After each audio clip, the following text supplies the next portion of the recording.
પૈસાની ઉઘરાણી મામલે કિન્નરો અને વેપારીઓ વચ્ચે બબાલ થતા વેપારીઓએ કિન્નરોને દોડાવ્યા.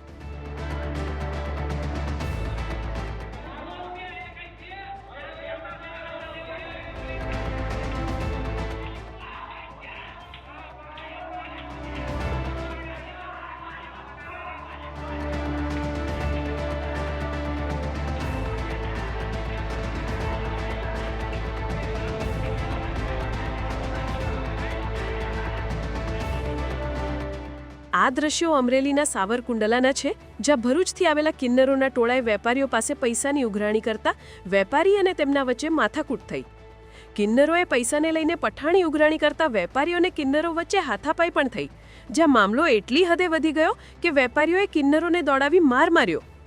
4 દિવસ પહેલા બનેલી આ સમગ્ર ઘટનાના સીસીટીવી સામે આવ્યા, જે હાલ સોશિયલ મીડિયામાં વાયરલ થઈ રહ્યા છે.